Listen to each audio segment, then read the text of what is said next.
तो अब बात करेंगे अमेंडमेंट टू द कॉन्स्टिट्यूशन की। टोटल 37 क्वेश्चंस करेंगे यार, और कोशिश करेंगे कि पूरे के पूरे जो अमेंडमेंट हुए हैं उससे जितने भी क्वेश्चन बन सकते हैं हर क्वेश्चन को हम कवर कर लें। इससे बाहर कोई क्वेश्चन बन ही नहीं सकता यार, है ना। ऐसे कोई चीज़ नहीं जो कि न्यूज़ में रहे और यहाँ से ना आए या फिर यहाँ पे वो चीज़ ना रहे। ओके, सो स्टार्ट करते हैं क्वेश्चन नंबर 1 से। क्वेश्चन नंबर 1 क्या है? Consider the following statements. First statement है the first constitutional amendment act of 1951 added the 9th schedule. भाई बच्चे को पता है यार, 9th शेड्यूल को ऐड किया गया है ना। 31A 31B और 9th शेड्यूल को ऐड किया गया, ठीक है। First constitutional amendment also provided that all law made by the state legislature under article 31A are immune from judicial review. क्या ये स्टेटमेंट सही बात है यार? ना, ये गलत है। बिकॉज आर्टिकल 31A जो है ना does not except a law by the state legislature from judicial review. तो आर्टिकल 31A है ना, ये क्या की बात करता है? ये इम्यूनाइज कर देता है। किसको इम्यूनाइज करता है भाई? 5 कैटेगरी ऑफ लॉ को, 5 कैटेगरीज ऑफ लॉ। और 5 कैटेगरीज ऑफ लॉ में क्या आते हैं, है ना, इन दी जो कि ऐसा कोई भी लॉ जो कि आर्टिकल 14 एंड 19 के साथ कंट्रवेंशन में है ना, एक तरह से अपोजिट में है, तो उसको इम्यूनिटी प्रोवाइड करता है ये। जैसे कि एक्विजिशन ऑफ है ना लैंड है ना, या फिर मैनेजमेंट ऑफ प्रॉपर्टीज़ हो गया, एमलगमेशन ऑफ कॉरपोरेशंस हो गया, या फिर किसी भी शेयर होल्डर है ना के मॉडिफिकेशन उसके राइट्स में, या फिर एबोलिशन की बात करें माइनिंग लीजेस की, तो ये सब चीज़ जो है ना इसको आप आर्टिकल 14 या फिर 19 के अंदर चैलेंज नहीं कर सकते, ठीक है। मेड ऑल लॉज बोल रहा है ना, not all laws, only 5 category of law, ठीक है। So this is incorrect. In the Kesavananda Bharati case supreme court allowed the judicial review of law made under the 9th schedule before 24 April 1973। ना भाई ना, Keshavananda Bharati case में ये बोला कि हाँ जुडिशियल रिव्यू कर सकते हो, है ना। बट 1974 दो चीज़ें हैं यहाँ पे। पहली बात तो केशवानंद भारती केस में नहीं बोला कि जुडिशियल रिव्यू कर सकते हो, ये IR कोटोहलन और कोहलन केस ने कहा। 2007 में जो केस हुआ था IR कोहलन केस, है ना, इसमें बोला कि ऐसे कोई भी लॉ जो कि 9th शेड्यूल के अंदर पेश है उसको भी हम क्या कर सकते हैं, जुडिशियल रिव्यू कर सकते हैं उसके अंदर, ठीक है। बट 9th शेड्यूल कर सकते हैं, जुडिशियल रिव्यू कर सकते हैं, not before 24 April, after 24 April 1973, because judicial review is the part of what? It is the part of the basic structure, ठीक है। तो गवर्नमेंट जो भी चीज़ जो कि नहीं चाहती कि भाई जुडिशरी उसके ऊपर इंटरवीन करे, उसको 9th शेड्यूल में डाल दे रहा था यार, इसीलिए जुडिशियल, इसीलिए तो यहाँ पे सुप्रीम कोर्ट ने ये वर्डिक्ट दिया IR कोहलन केस 2005 में। तो करेक्ट हमसे पूछा गया, कट जाएगा A1 ओनली। क्वेश्चन नंबर 2 है consider the following statement regarding the amendment to the constitution of India. हमको बात किसी करनी है भाई? अमेंडमेंट टू द कॉन्स्टिट्यूशन की बात करनी है। The amendment to the provision related to the federal structure must be ratified by half of the state by special majority. देखो भाई ये स्टेटमेंट गलत है, बिकॉज है ना स्पेशल मेजोरिटी से वो रेटिफाई नहीं करेंगे, है ना। पास अगर ये होता है पार्लियामेंट में तो वो स्पेशल मेजोरिटी से होगा, बट स्पेशल मेजोरिटी कहाँ होगा? पार्लियामेंट के अंदर होगा। बट लेजिस्लेचर के अंदर क्या होगा? स्टेट लेजिस्लेचर के अंदर सिंपल मेजोरिटी होगा, कि पार्लियामेंट जो होगा वो स्पेशल मेजोरिटी से पास करेगा।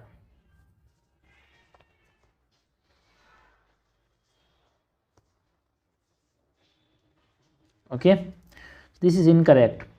Amendment regarding delimitation of constituencies required ratification of half of the states. अगर डिलिमिटेशन करना चाह रहे हैं कॉन्स्टिट्यूंसीज का तो क्या रेटिफिकेशन की ज़रूरत पड़ती है भाई? क्या रेटिफिकेशन की ज़रूरत पड़ती है? ना भाई ना, बिकॉज जो डिलिमिटेशन होता है ना वो हमारे पास सिंपल मेजोरिटी से हो जाता है, सिंपल मेजोरिटी ऑफ पार्लियामेंट। संविधान को अमेंडमेंट करने की जरूरत नहीं पड़ती। अगर संविधान को अमेंडमेंट कर रहे हैं हम आर्टिकल 368 में, तो हमको किसकी जरूरत पड़ती है? सिंपल मेजोरिटी की जरूरत पड़ती है, स्टेट की।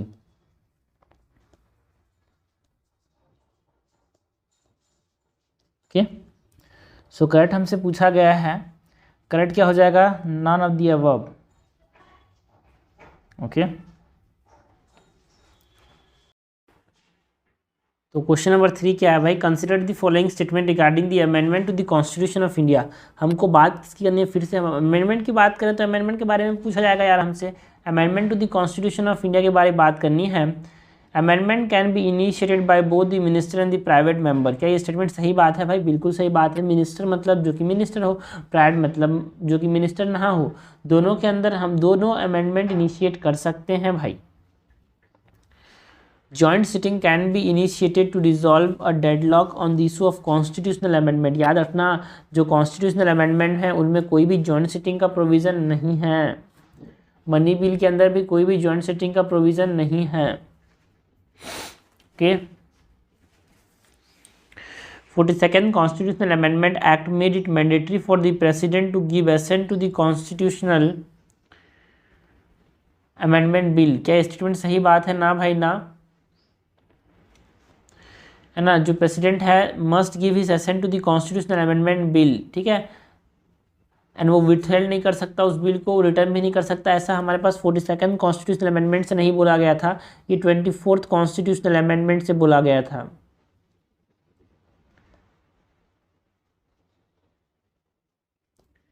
कब आया था ये? 1971 में। This is incorrect. Rajya Sabha has equal power with respect to Lok Sabha in case of constitutional amendment. बिल्कुल सही बात है भाई, दोनों का इक्वल पावर है, बिकॉज इसमें स्पेशल मेजोरिटी जरूरत पड़ती है ना। स्पेशल मेजोरिटी मतलब majority of the total membership plus majority of 2/3 member present and voting, दोनों जगह, दैट इज राज्यसभा लोकसभा दोनों के अंदर स्पेशल मेजोरिटी जरूरत पड़ती है।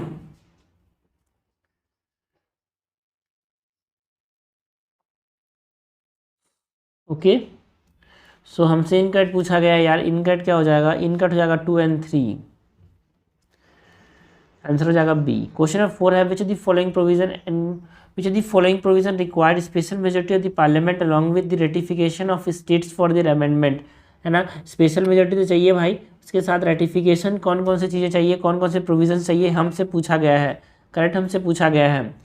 सिटीजनशिप में अगर हमको क्या चाहिए, अगर अमेंडमेंट करना है, ठीक है, सिटीजनशिप में अमेंडमेंट करना है तो क्या हमको स्पेशल मेजोरिटी की जरूरत पड़ेगी भाई?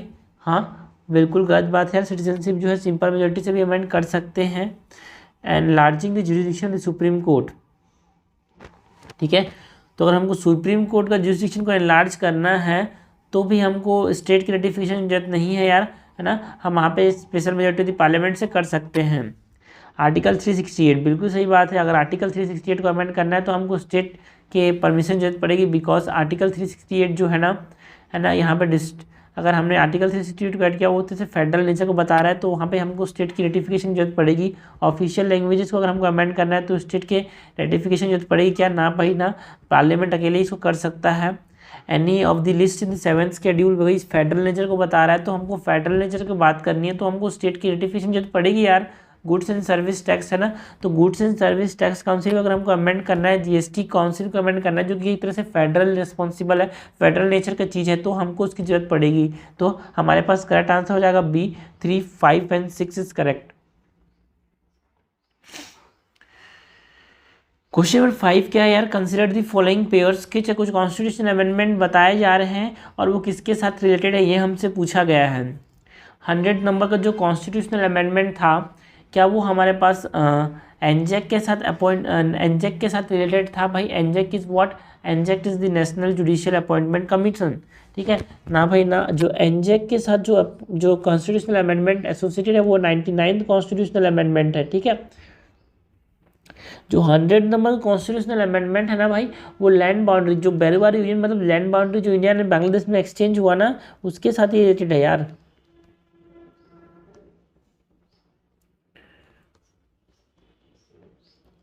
Land boundary agreement between India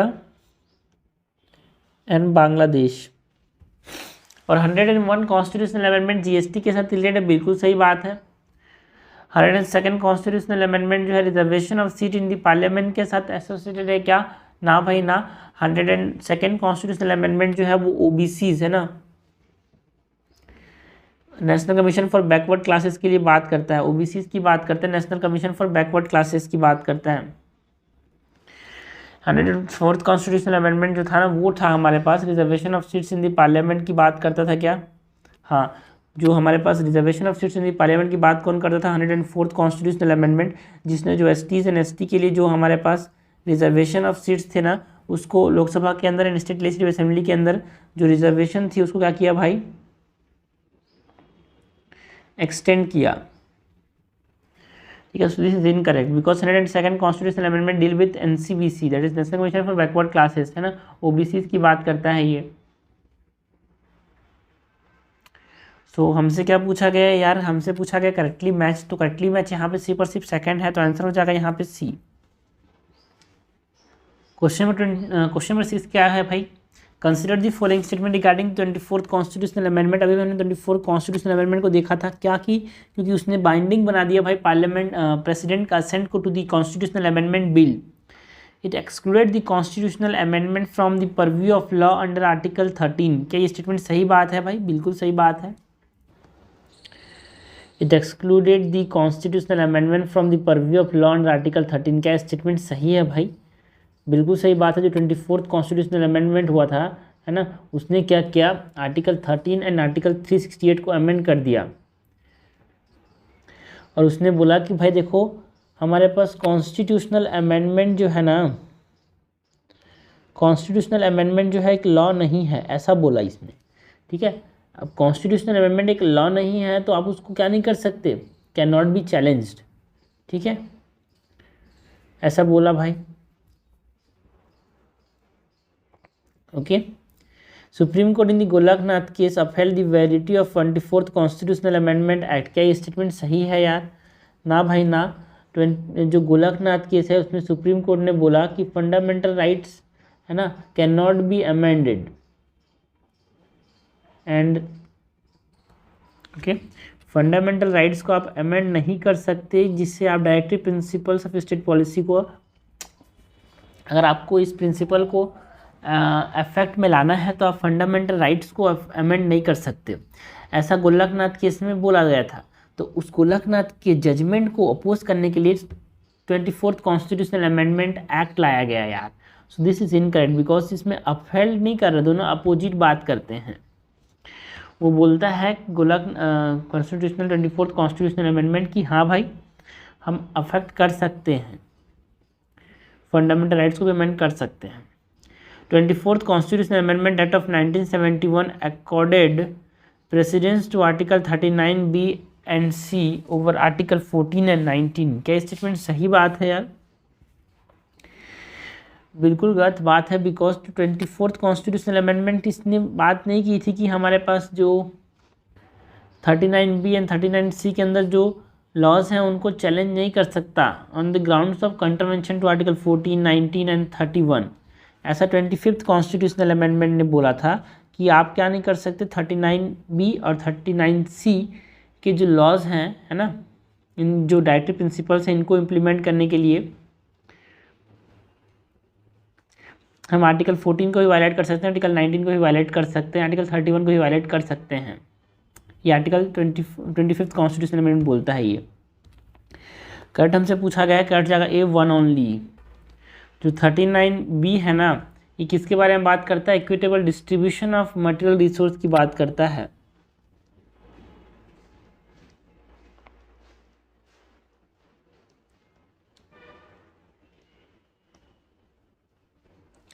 और आर्टिकल 39C जो है वो किसके बारे में बात करता है, कंसंट्रेशन ऑफ वेल्थ को प्रिवेंट करने की बात करता है। Talks about the prevention of concentration of wealth. ठीक है, क्वेश्चन नंबर 7 है, कंसिडर दी फॉलोइंग स्टेटमेंट। हमसे करेक्ट पूछा गया है यार। 42nd constitutional amendment act brought about changes in preamble, directive principles and fundamental duties. क्या ये स्टेटमेंट सही बात है, बिल्कुल सही बात है। 42nd कॉन्स्टिट्यूशनल अमेंडमेंट को एक तरह से हम मिनी कॉन्स्टिट्यूशन ही बोलते हैं कि उसने प्रीएम्बल में भी चेंजेस लाए, है ना। प्रीएम्बल में इसने socialist, secular and integrity word को ऐड किया था, याद रखना बहुत इंपॉर्टेंट है यार। Socialist, secular and integrity word को ऐड किया गया था 42nd कॉन्स्टिट्यूशनल अमेंडमेंट से। डायरेक्टिव प्रिंसिपल्स के अंदर हमारे पास, है ना, फंडामेंटल ड्यूटीज़ को भी ऐड किया गया as a part of part 4A, है ना, स्वर्ण सिंह कमेटी के रिकमेंडेशन पे। ये बहुत इंपॉर्टेंट है यार। डायरेक्टिव प्रिंसिपल्स को स्वर्ण सिंह कमेटी के रिकमेंडेशन में ऐड किया गया था, ये बहुत इंपॉर्टेंट है। एंड हमारे पास कुछ डायरेक्टिव प्रिंसिपल्स को भी ऐड किया गया लाइक 39F जो कि बात करता है हेल्थी डेवलपमेंट ऑफ चिल्ड्रन की, ठीक है। यहाँ पे 39A ऐड किया गया जो कि बात करता है equal justice and provide free legal aid की। इतनी बड़ी चीज़ें हो चुकी हैं बट फिर भी इम्पोर्टेंट है भाई, है ना। Free legal add and equal justice की बात करता है। 43A किसकी बात करता है, यहाँ पे ए ऐड किया गया है ना। 39A, 43A, 48A, 43A किसी बारे में बात करता है participation of worker in management of industries. And 48A किसके बारे में बात करता है, 48A talks about improvement of environment. Okay, ये इंपॉर्टेंट चीज़ें हैं भाई। So this is correct. 42nd constitutional amendment of 1976 added 31C to the constitution. क्या स्टेटमेंट सही बात है या ना। 25th कॉन्स्टिट्यूशनल अमेंडमेंट ने क्या किया, 26th कॉन्स्टिट्यूशनल अमेंडमेंट ने क्या किया, हम तो 25th कॉन्स्टिट्यूशनल अमेंडमेंट जो कि 1971 में हुआ था, हमने देखा पिछले क्वेश्चन में, उसने 31C को इंक्लूड किया,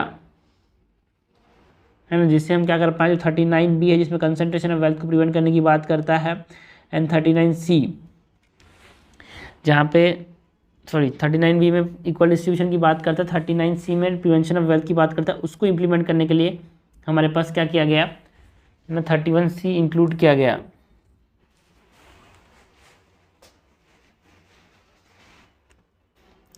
थर्टी सी क्या बोलता है कि भाई कोई भी लॉ अगर हम इम्प्लीमेंट कर रहे हैं 39B और C को देखते हुए तो उसको हम 14, 19 एंड 31 के अंदर चैलेंज नहीं कर सकते, है ना।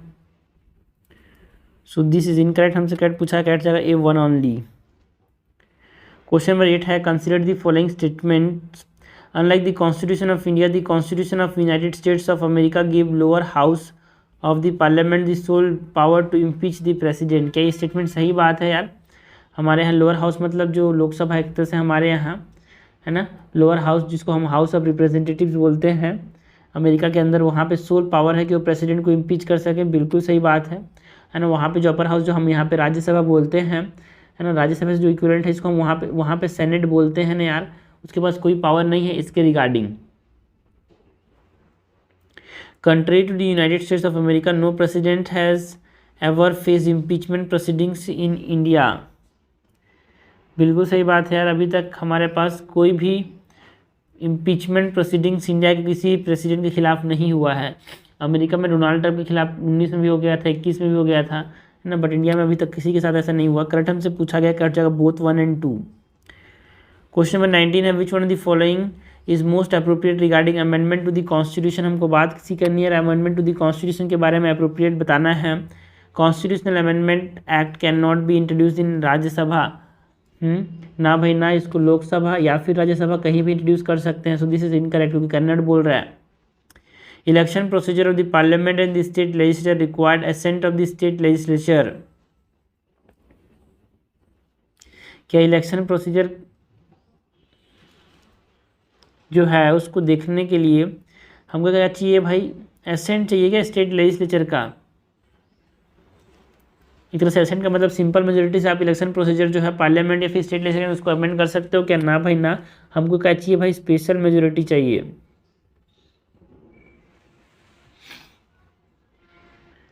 सॉरी ये उल्टा हो गया, मैंने बोला यहाँ पे required assent of the state legislature, मतलब अगर हमको इलेक्शन प्रोसीजर पार्लियामेंट के या फिर स्टेट लेजिस्लेचर चेंज करना है तो क्या हमको स्टेट लेजिस्लेचर का परमिशन चाहिए, ना भाई ना, आप एक सिंपल मेजोरिटी से क्या कर सकते हो, है ना, पार्लियामेंट की सिंपल मेजोरिटी से क्या कर सकते हैं, हम इसको अमेंड कर सकते हैं, किसी भी स्टेट लेजिस्लेचर की परमिशन की जरूरत नहीं पड़ती। सो this is incorrect. State legislature must ratify a constitutional amendment bill with in 6 month. ना, यहाँ पे एक कॉन्स्टिट्यूशनल अमेंडमेंट बिल को कोई भी टाइम लिमिट नहीं है ना, बट उसी कॉन्स्टिट्यूशनल अमेंडमेंट बिल को जो कि फेडरल नेचर को चेंज करने की बात करें उसी को ये स्टेट लेजिस्लेचर रेटिफाई करेगा, और वो भी कोई भी टाइम लिमिट नहीं है यार। अगर कोई federal nature of constitutional amendment bill को हम यहाँ पे क्या कर रहे हैं, पास करना चाहें तो। सो तीनों इनकरेक्ट आंसर तो 4 होना ही हुआ है, बट चेक कर लेते हैं। Changes in the salaries and allowances of the MPs amount to a constitutional amendment bill outside 368। बिल्कुल सही बात है, अगर हमको सैलरीज चेंज करना है, अलाउंसेस चेंज करना है एमपी का, तो एक तरह से वो कॉन्स्टिट्यूशनल अमेंडमेंट बिल की बात करता है, लेकिन आउटसाइड 368, ठीक है। तो यहाँ पे सिंपल मेजोरिटी से भी कर सकते हैं।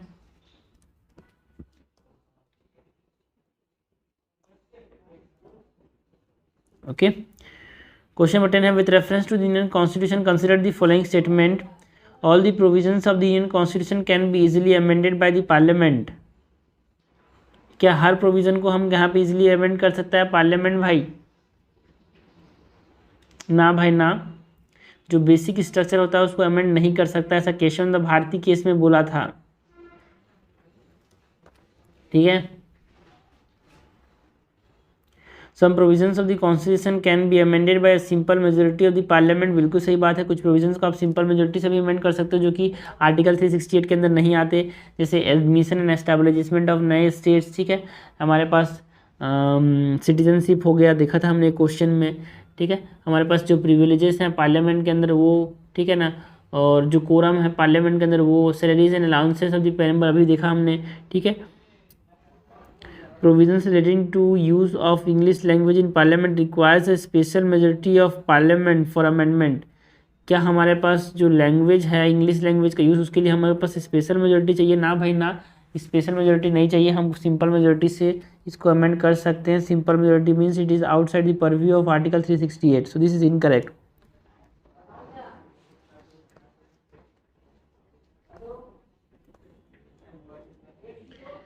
ठीक है, तो करेक्ट हमसे पूछा गया है यार, करेक्ट तो 2 ओनली है, आंसर हो जाएगा यहाँ पे बी। क्वेश्चन नंबर 11 क्या है? Consider the following statement, 52nd constitutional amendment act added the 10th schedule to the constitution. ये जो एंटी डिफिक्शन लॉ है वो 52nd कॉन्स्टिट्यूशनल अमेंडमेंट से आया था क्या? बिल्कुल सही बात है भाई। 1985 के अंदर हमारे पास क्या हुआ था? 52nd कॉन्स्टिट्यूशनल अमेंडमेंट, जिसे 10th शेड्यूल जो एंटी डिफिक्शन लॉ है वो आया था। 86 constitutional amendment act provided special provision for the education और for the backward classes in all educational institution. क्या स्टेटमेंट सही बात है? ना भाई ना, जो 86 कॉन्स्टिट्यूशनल अमेंडमेंट है ना वो किसकी बात करता है? वो बात करता है कंपलसरी एजुकेशन की, 2002 में हुआ था ये, है ना। राइट टू एजुकेशन की बात करता है, compulsory education to all the, है ना, compulsory and free education to all the children जो कि 16 to 14 ईयर ऑफ एज में है।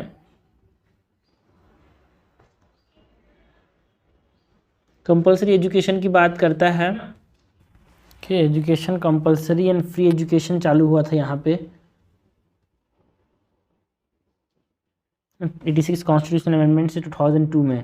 So it is not 86 constitutional amendment act provide special provision for backward classes in educational institution. ना भाई, backward classes के लिए स्पेशल प्रोविजन था ऐसा कोई बात नहीं की जा रही थी, है ना। जो 93rd कॉन्स्टिट्यूशनल अमेंडमेंट था ना, 93rd कॉन्स्टिट्यूशनल अमेंडमेंट, वो बात किसकी करता था? 93rd कॉन्स्टिट्यूशनल अमेंडमेंट जो कि 2005 में हुआ था, ये किसकी बात कर रहा था भाई? ये बात कर रहा था स्पेशल प्रोविजंस के लिए, किसके बारे में? बैकवर्ड क्लासेस, SCs STs के लिए, है ना। ये बात करता था स्पेशल प्रोविज़न की बात फॉर ST SC OBCs, ठीक है। करेक्ट हमसे पूछा गया है, करेक्ट हो जाएगा 1 ओनली, आंसर हो जाएगा ए। क्वेश्चन नंबर 12 है consider the following statement, 103rd constitutional amendment act made changes in article 14, 15 and 16 of the constitution. जो 103rd कॉन्स्टिट्यूशनल अमेंडमेंट था जो किसके बारे में बात करता है? रिजर्वेशन फॉर, है ना, EWS की बात करता है, reservation for economically weaker sections की बात करता है ना। उसने किसको अमेंड किया भाई? आर्टिकल 14 और 15 को नहीं, सिर्फ और सिर्फ 15 और 16 को अमेंड किया। यहाँ पे कोई भी चेंज 14 में नहीं किया, ठीक है। बिकॉज 15 डील किसके बारे में बात करता है? Prohibition of discrimination on ground, on certain ground, जिससे कि यहाँ पे race, reason, caste, sex and place of birth, ठीक है।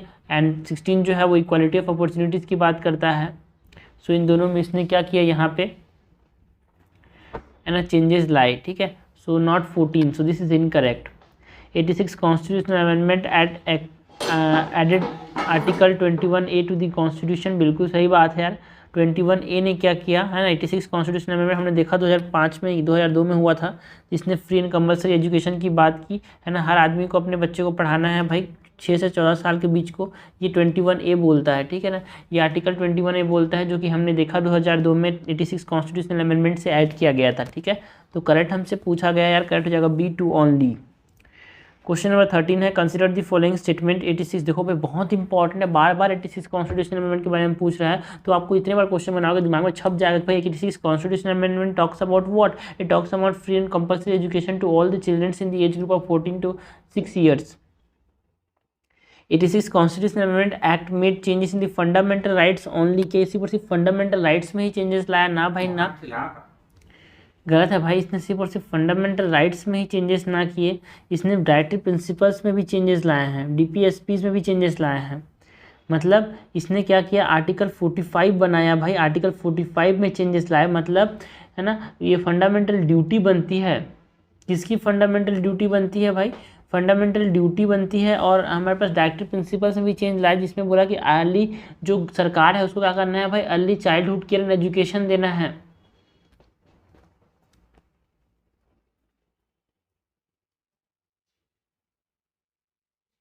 ठीक है, early childhood care and education देना है ना, to all the children of age group 6 to 14 year. ठीक है, दिस इज करेक्ट।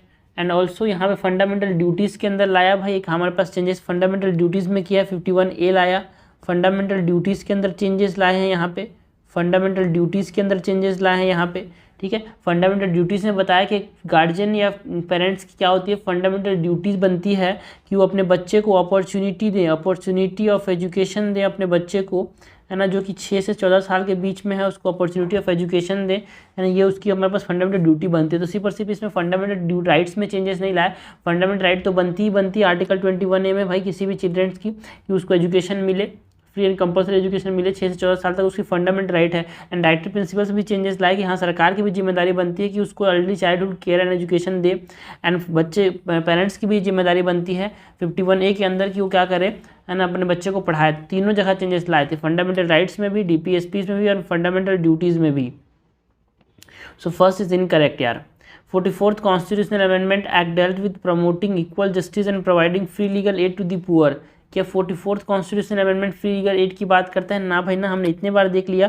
जो 42nd कॉन्स्टिट्यूशनल अमेंडमेंट था उसने 39A को ऐड किया, and this 39A talks about free legal add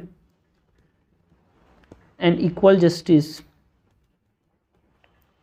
okay, so this is incorrect, दोनों इनकरेक्ट है यार यहाँ पे, 13 में दोनों इनकरेक्ट हैं, तो हमसे करेक्ट पूछा गया है, neither 1 not 2 is correct here. ठीक है, तो 13 का आंसर हो जाएगा डी। 14 है consider the following statement, 101 constitutional amendment act impose concurrent power of taxation on the centre and the state. हमने देखा था भाई जीएसटी के साथ कौन सा एक देखा था ना, 101 कॉन्स्टिट्यूशन जीएसटी के साथ डील करता था, ये इंपॉर्टेंट है भाई, बहुत इंपॉर्टेंट है। ठीक है, तो 101st कॉन्स्टिट्यूशनल अमेंडमेंट जो था उसने कंकरेंट पावर दिया टैक्सेशन का सेंटर एंड स्टेट को, तो something that is related to tax ना, बिल्कुल सही बात है। 101 constitutional amendment is related to GST and it is concurrent list के अंदर आता है ये। Goods and service tax council was created by an order of the president, बिल्कुल सही बात है। गुड्स एंड सर्विस काउंसिल था वो हमारे पास किसके अंदर बनाया गया भाई, है ना, 279A के अंदर इसको बनाया गया, है ना। और ये 101st कॉन्स्टिट्यूशनल अमेंडमेंट से ये क्या किया गया था, ऐड किया गया था। और ये 279A जो है ये किसको पावर देता है, प्रेसिडेंट को पावर देता है कि ये जीएसटी क्या बनाए, काउंसिल बनाए। This is also correct. An amendment to the goods and service council requires a constitutional amendment under article 368, बिल्कुल सही बात है, because it is related to the federal nature यार। तो हमारे पास आर्टिकल 368 के अंदर हमारे पास क्या चाहिए, यहाँ पे स्पेशल मेजोरिटी चाहिए, that is special majority of the parliament plus हमारे पास special majority of the parliament plus हमारे पास क्या चाहिए, है ना, रेटिफिकेशन चाहिए of the half of the state legislature plus ratification of half of state legislature, और ये सिंपल मेजोरिटी से होना चाहिए। करेक्ट हमसे पूछा गया, करेक्ट तीनों है, आंसर हो जाएगा सी। आंसर क्या हो जाएगा, सी। क्वेश्चन 15 है, which of the following is list appropriate regarding the amendability of constitution. हमको बात किसी करनी है भाई, अमेंडेबिलिटी ऑफ कॉन्स्टिट्यूशन की बात करनी है। उसके बारे में हमसे क्या पूछा गया है, अमेंडेबिलिटी के बारे में, list appropriate. For a constitution to be a living document it must be unfrozen और अनफ्रोजन होना चाहिए। मस्ट तो एक्सट्रीम वर्ड आ गया भाई, एक्सट्रीम वर्ड। देखो एक्सट्रीम वर्ड से हमेशा हमको दिक्कत होती है यार यूपीएससी में, बट हमसे क्या पूछा गया, लिस्ट अप्रोप्रिएट पूछा गया है ना। So constitution to be living document must be unfrozen and alterable, बिल्कुल सही बात है एक प्रकार से कि हाँ चेंज होना चाहिए। Rigidity is accorded to the provision that are central to the constitution, बिल्कुल सही बात है। लाइक द बेसिक स्ट्रक्चर, जिसमें हमारे पास क्या है, रिजिडिटी है यार, चेंज नहीं कर सकते उनको, तो ये सही है। अमेंडेबिलिटी कॉल्स फॉर, अमेंडेबिलिटी लिखा हुआ है, ये अमेंडेबिलिटी नहीं है, amendability calls for change in the right and power of the federal unit in a flexible manner, है ना। क्या बोल रहा है भाई, amendability call for change in the rights and power of the federal unit, amendability calls for changes in the rights and power of the federal unit, ना भाई ना, rights of the federal unit को change करना कोई amendability नहीं है भाई, because provisions like the fundamental rights, DPSP and several federal provisions जो है ना, दे आर रिजिड, ठीक है। सो ये क्या बोल रहा है, amendability call for change the rights and power of the federal unit is flexible manner, ना दिस आर रिजिड थिंग्स यार। सो दिस इज इनकरेक्ट, हमसे इनकरेक्ट पूछा गया है। Sovereignty of elected representatives of parliament is the basis of amendment procedure, बिल्कुल सही बात है। जो इलेक्टेड रिप्रेजेंटेटिव है वही क्या कर पाएंगे, इसको अमेंड कर पाएंगे, ये हमको बोला है। क्वेश्चन नंबर 16 क्या है भाई, कंसिडर द फॉलोइंग बॉडीज, कुछ बॉडीज दिए हैं, हमको क्या बताना है, which of the above bodies has been inserted to the constitution by ways of its amendment, ठीक है। अमेंडमेंट से कौन कौन से बॉडीज़ यहाँ पे इंसर्ट किए गए हैं, ये हमसे पूछा गया है, ठीक है। तो क्या नीति आयोग को अमेंडमेंट से इंसर्ट किया गया है क्या, ना भाई ना। एक ये हमारे पास neither it is a constitutional body nor a statutory body, ठीक है ना। It is a think tank जो कि एग्जीक्यूटिव रेजोल्यूशन से बनाया गया है। Special officer for the linguistic minorities, बिल्कुल सही बात है। 7th कॉन्स्टिट्यूशनल अमेंडमेंट हुआ था 1956 में, उसके अंडर इसको ऐड किया गया था, ओके है ना। National commission for backward caste, बिल्कुल सही बात है भाई, बच्चे को याद होना चाहिए। 102nd कॉन्स्टिट्यूशनल अमेंडमेंट हुआ था 2018 के अंदर, उसमें एनसीबीसी बना था भाई, पीछे बात की थी हमने। National commission for backward caste, 102nd constitutional amendment, 101 constitutional amendment talks about GST, okay. और भी सारी सब चीज़ें हैं। 97 constitutional amendment talks about एनजैक, 99 constitutional amendment talks about एनजैक, and 100 number constitutional amendment जो है बेरूबार यूनियन की बात करता है, ओके। सब चीज़ रिवाइज हो रही है ना भाई, और इस प्रकार से रिवाइज हो रही है कि एग्ज़ाम में काम आएगा, ओके। सो यहाँ पे NCBC is also body that is inserted through a constitutional amendment. And GST council हमने देखा भाई, अभी भी GST काउंसिल तो है। 101 कॉन्स्टिट्यूशनल अमेंडमेंट, तो ये भी एक हमारे पास 101st कॉन्स्टिट्यूशनल अमेंडमेंट, ये भी कॉन्स्टिट्यूशनल अमेंडमेंट से ऐड किया गया था 2016 के अंदर। एंड सेंट्रल इंफॉर्मेशन कमिश्नर जो था ना, it is not a constitutional body but एक स्टेट्यूटरी बॉडी है, जिसको राइट टू इन्फॉर्मेशन एक्ट के अंदर बनाया गया था।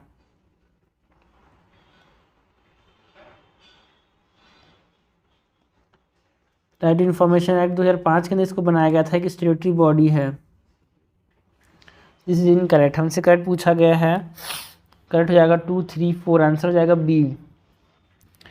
17 है, कंसिडर द फॉलोइंग पेयर्स, हमसे करेक्टली मैच पूछा गया है। 91st कॉन्स्टिट्यूशनल अमेंडमेंट से 10th शेड्यूल निकला भाई, हमने बात की थी यार, बिल्कुल सही बात है। 10th शेड्यूल जो है 91st कॉन्स्टिट्यूशनल अमेंडमेंट से ऐड हुआ था। क्या 71st कॉन्स्टिट्यूशनल अमेंडमेंट से 8th शेड्यूल ऐड हुआ था क्या, बिल्कुल सही बात है यार, है ना। यहाँ पे हमारे पास ये something that is related to 8th schedule. 91st constitutional amendment is also related to 10th schedule, ठीक है ना। वो 91st कॉन्स्टिट्यूशनल अमेंडमेंट से 10th शेड्यूल नहीं आया था। देखो 10th शेड्यूल कौन से अमेंडमेंट से आया था, वो हमने बात की थी कि एंटी डिफेक्शन लॉ है, उसको 52nd कॉन्स्टिट्यूशनल अमेंडमेंट ने इसको इंसर्ट किया, है ना, इसको इंसर्ट किया 1985 में 52nd कॉन्स्टिट्यूशनल अमेंडमेंट। बट हमसे पूछा गया है 91st constitutional amendment 10th schedule के साथ रिलेटेड है क्या, बिल्कुल रिलेटेड है भाई, बिकॉज यहाँ पे क्या किया इसने, 91st कॉन्स्टिट्यूशनल अमेंडमेंट ने स्ट्रेंथन कर दिया एंटी डिफेक्शन लॉ को। इसने बोला कि अगर prime minister and council of minister should not exceed more than 15% of the total strength, okay. ADL तो कब इंसर्ट हुआ था, ADL inserted by the 52nd constitutional amendment, and 52nd constitutional amendment कब हुआ था, 52nd कॉन्स्टिट्यूशनल अमेंडमेंट हुआ था 1985 में, एंड 71st कॉन्स्टिट्यूशनल अमेंडमेंट भी 8th शेड्यूल के साथ रिलेटेड है। 8th शेड्यूल के हमारे पास ऑफिशियल लैंग्वेजेस हैं यार, ठीक है। यहाँ पे 71st कॉन्स्टिट्यूशनल अमेंडमेंट से कोंकणी, मणिपुरी, नेपाली को ऐड किया गया था, so this is also correct. 92nd constitutional amendment जो है वो किसके साथ related, is related to cooperative societies, तो दिस इज इनकरेक्ट यार, कोऑपरेटिव सोसाइटीज के साथ ये एसोसिएट है यार।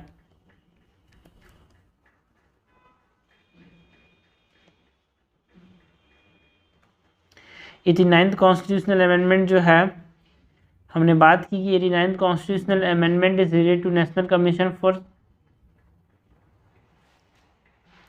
है ना, एनसी 9th शेड्यूल ने जो 89th कॉन्स्टिट्यूशनल अमेंडमेंट था उसने क्या किया, पहले नेशनल कमीशन फॉर एससी और एसटी का एक ही था, बस उसको अलग अलग कर दिया, national commission for STs and national commission for एससीज अलग अलग कर दिया उसको। This is incorrect. Correctly match हमारे पास क्या हो जाएगा, 1 और 2 आंसर हो जाएगा यहाँ पे सी। 17 का क्या आंसर हो जाएगा भाई, आंसर हो जाएगा सी।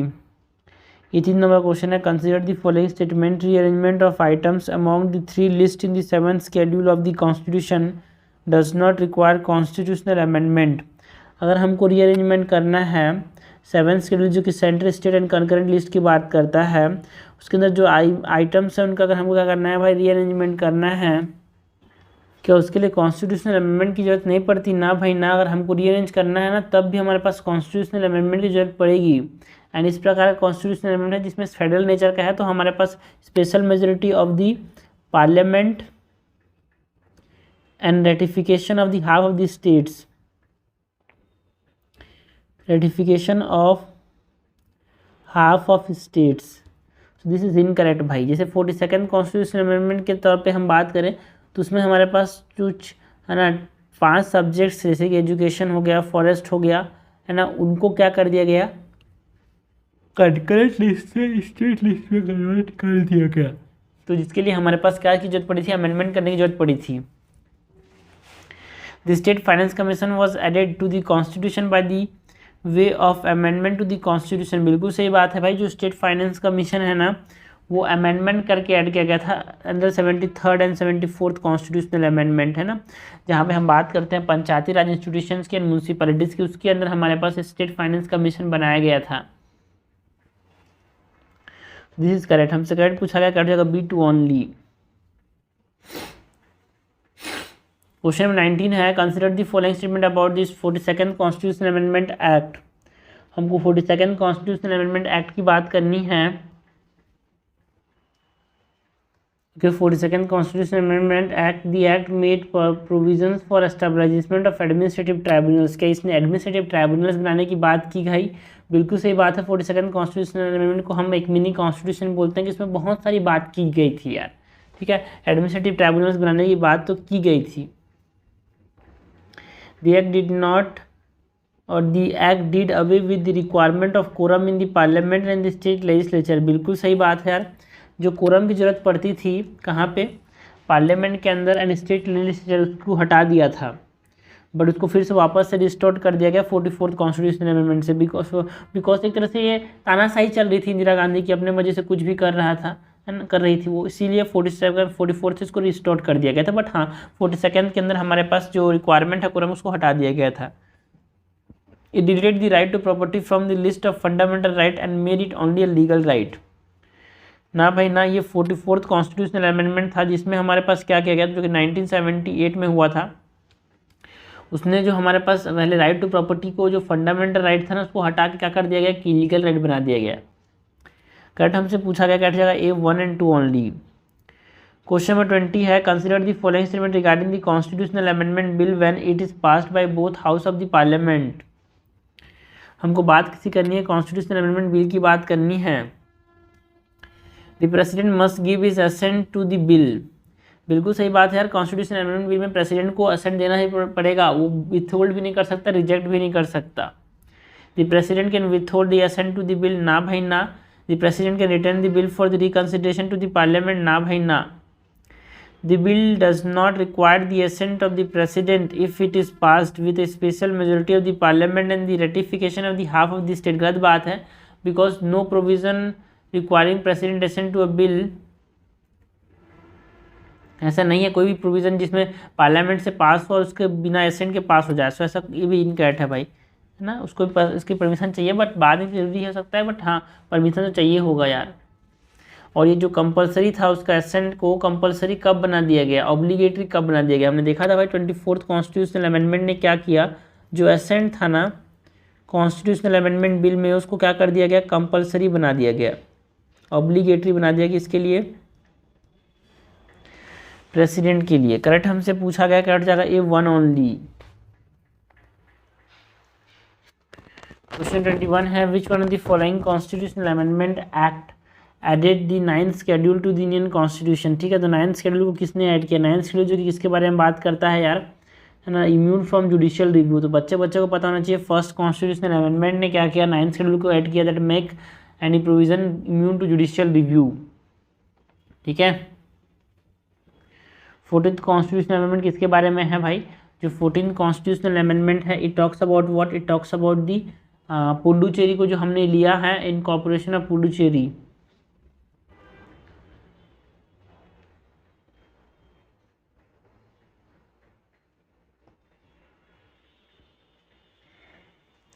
फोर्थ कॉन्स्टिट्यूशनल अमेंडमेंट किसके बारे में बात करता है ना,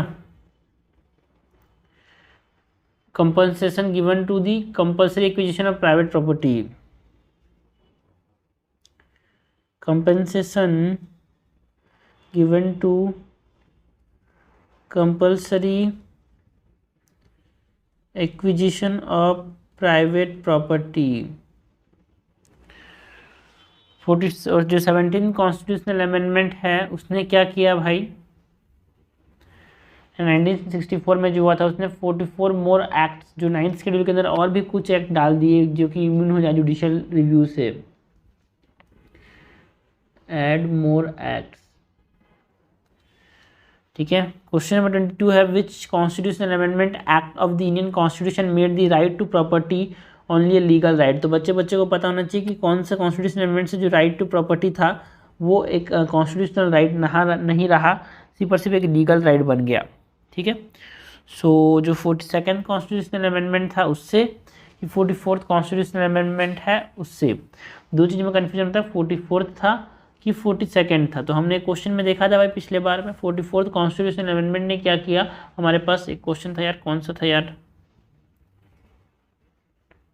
ये रहा देखो, right to property made from fundamental right to legal right, 44th constitutional amendment. ठीक है, सो आंसर हो जाएगा 1 ओनली, आंसर हो जाएगा ए। 23 नंबर क्वेश्चन है, consider the following statement with reference to the private member bill. हमको बात किसकी करनी है भाई, प्राइवेट मेंबर बिल की बात करनी है। ऐसा बिल जो कि एक नॉन मिनिस्टर इंट्रोड्यूस करता है, it is a bill introduce by a member of the parliament who is not a minister. बिल्कुल सही बात है यार।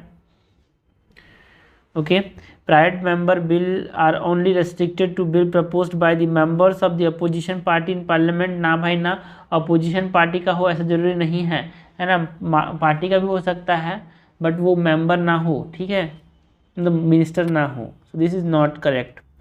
द कॉन्स्टिट्यूशनल अमेंडमेंट है ना, रूलिंग पार्टी का भी हो सकता है बट जो मिनिस्टर ना हो उसको भी क्या बोलेंगे, प्राइवेट मेंबर भी बोलेंगे। The constitutional amendment bill required और the constitutional amendment bill introduced by a private member requires prior permission of the president. क्या कॉन्स्टिट्यूशनल अमेंडमेंट बिल इंट्रोड्यूस करने के लिए प्रायर परमिशन चाहिए भाई? ना भाई ना, प्रायर परमिशन जरूरत नहीं पड़ती। Till date no private member bill has became a law. गलत बात है भाई, अभी तक हमारे पास 14 प्राइवेट मेंबर बिल्स हैं जो कि लॉ बन चुके हैं, है ना। फॉर एग्जाम्पल जो आईपीसी में अमेंडमेंट हुआ था वो, सो करेक्ट हमसे पूछा गया, करेक्ट जाएगा 1 ओनली, आंसर हो जाएगा ए। क्वेश्चन 24 है, consider the following statement with reference to the legislative bill and constitutional amendment bill of the Indian constitution. Consider the following statement reference to what, with reference to legislative bill and constitutional amendment bill of Indian constitution. There is no provision of joint sitting for a constitutional amendment bill. बच्चे बच्चे को पता है भाई, money bill और constitutional amendment bill के लिए joint sitting का कोई भी प्रोविजन नहीं है। The president can withhold an assent to a legislative bill. क्या लेजिस्लेटिव बिल में वो विथहोल्ड कर सकता है?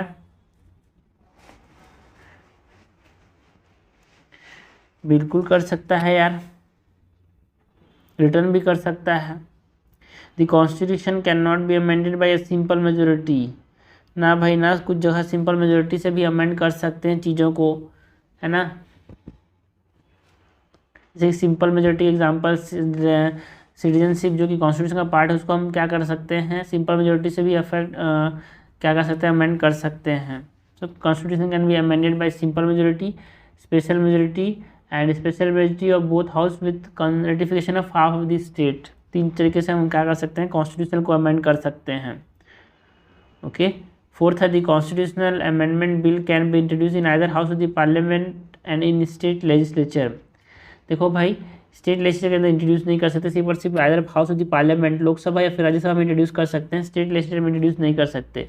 This is incorrect. कट हमसे पूछा गया है, सो इनकट हमसे पूछा गया है, इनकट हो जाएगा थर्ड ओनली, आंसर हो जाएगा ए। ओके, इनकट पूछा गया है ना। Constitution can not be amended by simple majority, गलत बात है ना। तो आंसर हो जाएगा 2 and 3, सॉरी 3 and 4, आंसर हो जाएगा यहाँ पे सी। क्वेश्चन 25 है दी कॉन्स्टिट्यूशनल 73rd और 73rd अमेंडमेंट एक्ट 1992। हमको पूछा गया है कॉन्स्टिट्यूशन का जो 73rd कॉन्स्टिट्यूशनल अमेंडमेंट एक्ट है 1992 का, provides for which of the following provision. It provide for mandatory reservation for schedule caste and schedule tribes in every panchayat. बिल्कुल सही बात है यार। It granted constitutional status and protection to the panchayati raj institution, ये भी सही बात है। It provided for establishment of the state finance commission, हमने देखा था यार, बिल्कुल सही बात है यार ये भी। तो करेक्ट हमसे पूछा गया है, करेक्ट जाएगा ऑल दी अबव, आंसर जाएगा डी। क्वेश्चन नंबर 26 क्या है, which of the following provision in the Indian constitution can be amended by simple majority of the 2 house of the parliament outside the scope of article 368। Simple majority से क्या क्या को amend कर सकते हैं, ये हमसे पूछा गया है, ठीक है। तो सिटीजनशिप को तो कर ही सकते हैं, एक्विजिशन टर्मिनेशन को, ठीक है। So first is correct. Second है fifth schedule, administration of schedule areas and schedule tribes, क्या इसको कर सकते हैं भाई, बिल्कुल सही बात है। Administration of schedule areas and schedule tribes को भी कर सकते हैं। Formation of new states and alteration of boundaries और नेम ऑफ एग्जिस्टिंग स्टेट, ये भी हम कर सकते हैं सिंपल मेजोरिटी से। And conferment of more jurisdiction on the supreme court, बिल्कुल सही बात है, सुप्रीम कोर्ट को ज़्यादा जुरिस्डिक्शन देना है तो सिंपल मेजोरिटी से कर सकते हैं। और कौन कौन सी चीज़ें हैं यहाँ पे सिंपल मेजोरिटी से मैंने बात की थी। अगर हमको कोरम की बात करनी है भाई, जो पार्लियामेंट में कोरम है उसको अगर हमको चेंज करना है तो क्या करना पड़ेगा, सिंपल मेजोरिटी से चीज़ें करनी पड़ेगी, है ना। एक इंपॉर्टेंट चीज़ है सैलरीज एंड अलाउंसेस की, अगर हमको चेंज करना है, हमने देखा भी है पहले, है ना। Salaries and allowances of the member of the parliament को अगर हमको चेंज करना है तो हमारे पास सिंपल मेजोरिटी की बात है, ठीक है ना। एबोलिशन या फिर क्रिएशन, ये भी इंपॉर्टेंट है भाई, एबोलिशन और क्रिएशन ऑफ लेजिस्लेटिव काउंसिल, ये बहुत ज़्यादा चीज़ें रहती है न्यूज़ में, इसीलिए इंपॉर्टेंट है। एबोलिशन और क्रिएशन ऑफ लेजिस्लेटिव काउंसिल, ये भी simple majority of the parliament से हो सकता है। तो यहाँ पे हमारे पास चारों के चारों जो है सिंपल मेजोरिटी से हो सकते हैं आउटसाइड द आर्टिकल 368 के अंदर रेटिफिकेशन चाहिए हाफ ऑफ द स्टेट का और स्पेशल मेजोरिटी चाहिए पार्लियामेंट का। क्वेश्चन 27 है which of the following provision in the Indian constitution can be amended by special majority of the parliament and consent of states, ठीक है। तो यहाँ पे हमारे पास क्या चाहिए भाई, कंसेंट ऑफ स्टेट चाहिए, मतलब कोई भी फेडरल नेचर या फिर कोई भी इंपॉर्टेंट चीज़ होगी, है ना, which are the part of the basic structure, है ना, वो हमारे पास क्या करना पड़ेगा, कंसेंट देना पड़ेगा स्टेट का। अगर इलेक्शन ऑफ द प्रेसिडेंट और उसके मैनर की हमको चेंज करना है तो या स्पेशल मेजोरिटी की जरूरत पड़ेगी भाई, बिल्कुल जरूरत पड़ेगी, बिकॉज इस तरह से फेडरल नेचर को देख रहा है कि प्रेसिडेंट जो है वो देश का सबसे इंपॉर्टेंट चीज़ है यार। Extent of executive power of the union and the state, बिल्कुल सही बात है। Distribution of legislative power between the union and the state, यहाँ पे यूनियन स्टेट की बात की जा रही है, यूनियन स्टेट की बात की जा रही है, फेडरल नेचर की बात की जा रही है। Any of the list in the 7th schedule is something that is related to federal list. Use of English language in parliament, ना भाई ना, जो इंग्लिश लैंग्वेज का यूज़ है पार्लियामेंट के अंदर उसको हम क्या कर सकते हैं, सिंपल मेजोरिटी से कर सकते हैं, हमने देखा ऊपर में। Creation abolition of legislative council वो भी हम सिंपल मेजोरिटी से कर सकते हैं। सो यहाँ पे इंग्लिश लैंग्वेज, ठीक है, तो 8th शेड्यूल।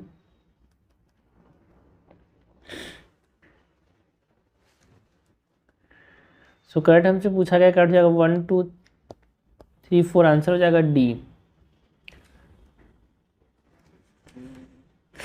क्वेश्चन 28 है, consider the following statement with reference to the constitutional amendment and role of the legislature. ठीक है, हमको बात किसी करनी है भाई, कॉन्स्टिट्यूशनल अमेंडमेंट की बात करनी है। Consider the following statement with reference to constitutional amendment and the role of the state legislature. Constitutional amendment की बात करनी है। The state legislature can initiate a bill or proposal for amending the constitution in respect of fundamental right. The state legislature can initiate a bill or proposal for amending the constitution in respect of fundamental right. ना भाई ना, state legislature कोई भी initiate नहीं कर सकता bill अगर उसको फंडामेंटल राइट को रेस्पेक्ट में कोई भी अमेंडमेंट करना है तो। ओके, इसमें एक्सेप्शन है भाई। एक्सेप्शन क्या है? लेजिस्लेटिव काउंसिल वगैरह बनाना है तो।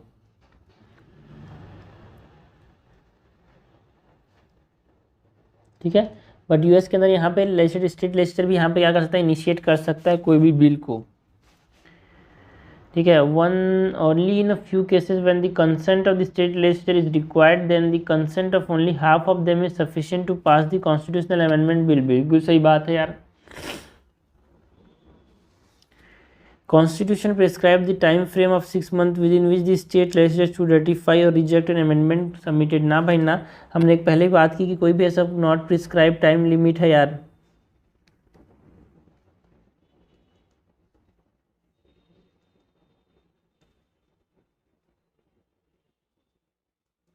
सो दिस इज इनकरेक्ट।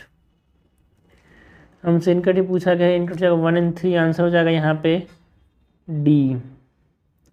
29 है, consider the following statement with respect to the 42nd constitutional amendment. हमको बात किसकी करनी है भाई? 42nd कॉन्स्टिट्यूशनल अमेंडमेंट की बात करनी है, जो कि 1976 में देखने को मिला था। It added 3 new words, that is socialist, secular and integrity and not unity. Integrity को ऐड किया था भाई, हमने बात की थी इसकी। This is incorrect. It added the directive principles of promoting equal justice and providing free legal aid, है ना। 39 है, बिल्कुल सही बात। 39 ए को ऐड किया, 43 के ए को बात किया एंड 48 ए को बात किया। 43 A is the and participation of worker in the management of industries and 48A is the environmental protection. It had 10 fundamental duties for citizen on recommendation of the Sorensen committees। बिल्कुल सही बात है यार, इनका हमसे पूछा गया है। और जिसमें 11 नंबर का फंडामेंटल ड्यूटी जो है वो कब ऐड हुआ था? 2002 में, जब 86 कॉन्स्टिट्यूशनल अमेंडमेंट हुआ था, जहाँ पे बच्चे को पढ़ाना जरूरी है, माँ बाप को, ये फंडामेंटल ड्यूटी ऐड किया गया। इनका यहाँ पे पूछा गया। इनका जाएगा 1 ओनली, आंसर हो जाएगा 29 का ए।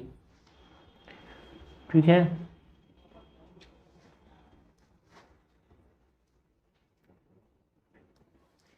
क्वेश्चन 30 है, consider the following statement with reference to the constitutional 86 constitutional amendment act of 2002।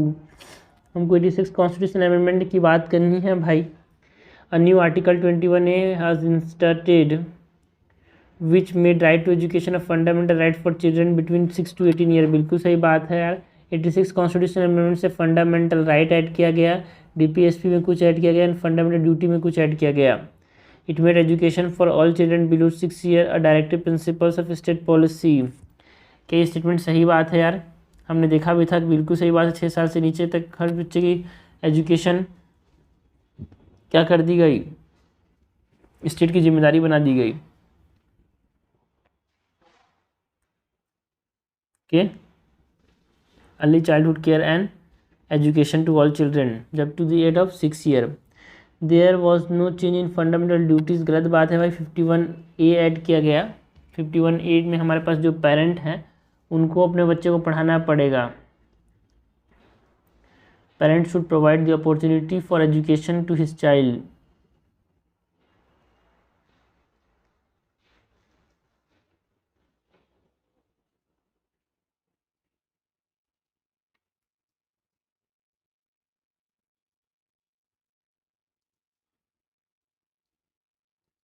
Okay, तो करेक्ट हमसे पूछा गया, कट जाएगा ए 1 and 2 ओनली।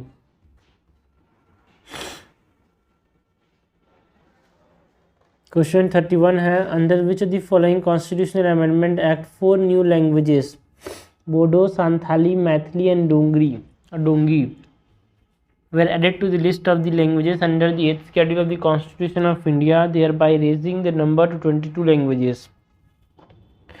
तो कौन से कॉन्स्टिट्यूशनल अमेंडमेंट से हमारे पास, देखो इसको एलिमिनेशन से कर सकते हो। 52nd कॉन्स्टिट्यूशनल अमेंडमेंट जो है एडी डिफिक्शन लॉ के साथ एसोसिएटेड नहीं होगा।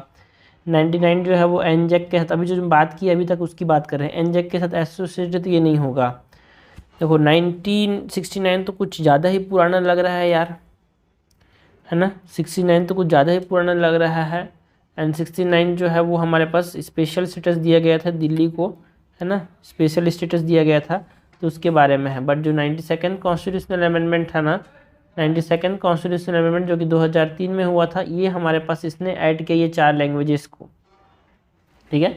हमने शुरुआत में एक और क्वेश्चन देखा था कि जो 71st कॉन्स्टिट्यूशनल अमेंडमेंट था ना, 71st कॉन्स्टिट्यूशनल अमेंडमेंट था, उसमें 3 लैंग्वेज ऐड किए थे, कोंकणी, मणिपुरी एंड नेपाली। हमसे करेक्ट पूछा गया, करेक्ट जगह 1 ओनली, आंसर हो जाएगा ए।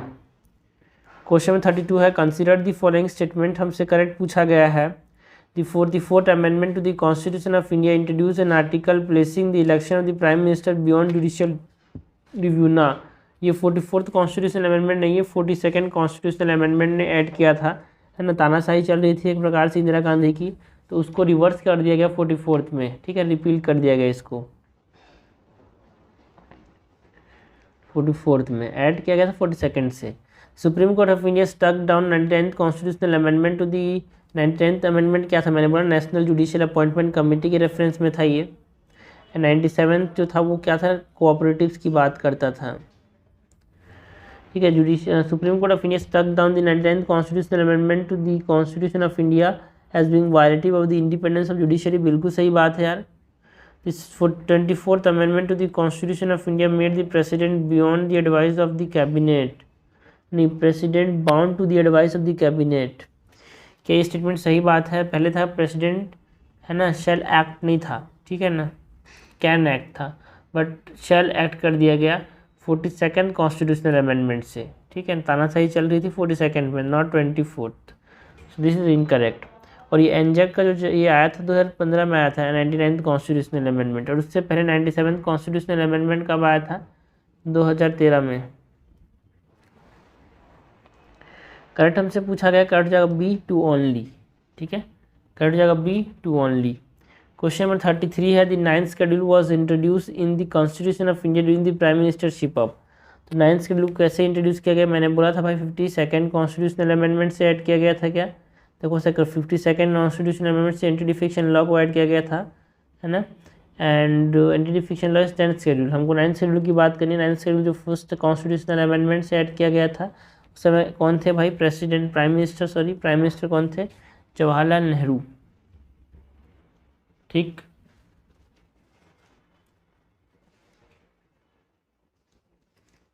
थर्टी 34 नंबर क्वेश्चन है,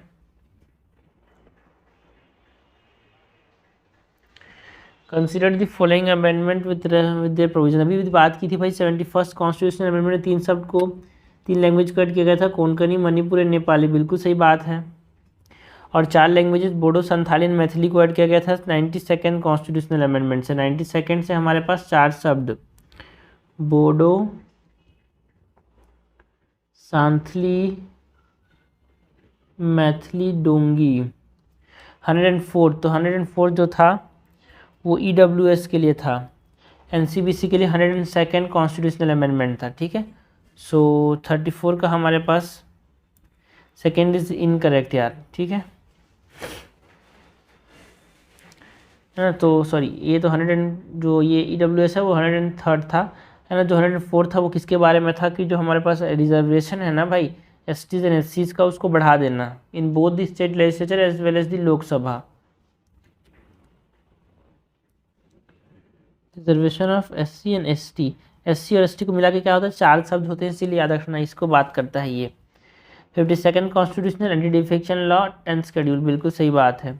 101st GST, 101st GST, बिल्कुल सही बात है। करेक्टली मैच हमसे पूछा है, करेक्टली मैच आएगा 1, 3 एंड 4। क्वेश्चन नंबर 35 है, consider the following statement regarding the procedure of amendment. हमको प्रोसीजर ऑफ अमेंडमेंट की बात करनी है। An amendment of the constitution can B initiate only in parliament, only by the parliament. बिल्कुल सही बात है, स्टेट लेजिस्लेचर इनिशिएट नहीं कर सकते। That is either the Lok Sabha, Rajya Sabha बहुत बार देख लिया ये तो। In case of disagreement between the two house there is a provision of holding a joint sitting. ना भाई, कॉन्स्टिट्यूशन अमेंडमेंट बिल और मनी बिल में कोई भी जॉइंट सिटिंग का प्रोविजन नहीं है। The president can not reject the amendment bill pass by the parliament. बिल्कुल सही बात है, उसको विथहोल्ड रिजेक्ट नहीं कर सकता। ठीक है, so must give his assent. तो हमसे क्या पूछा गया है यार, करेक्ट पूछा गया है, करेक्ट जाएगा 1 और 3, आंसर हो जाएगा डी।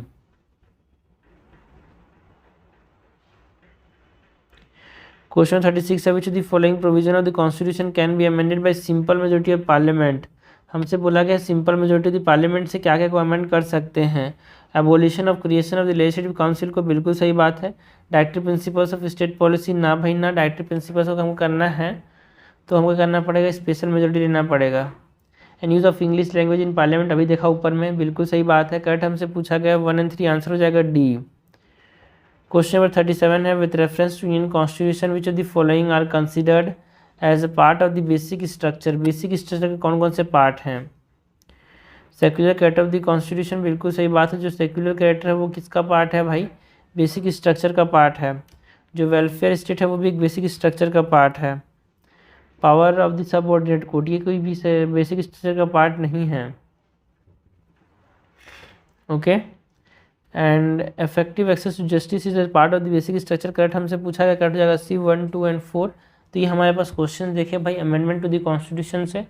नेक्स्ट देखेंगे कुछ और।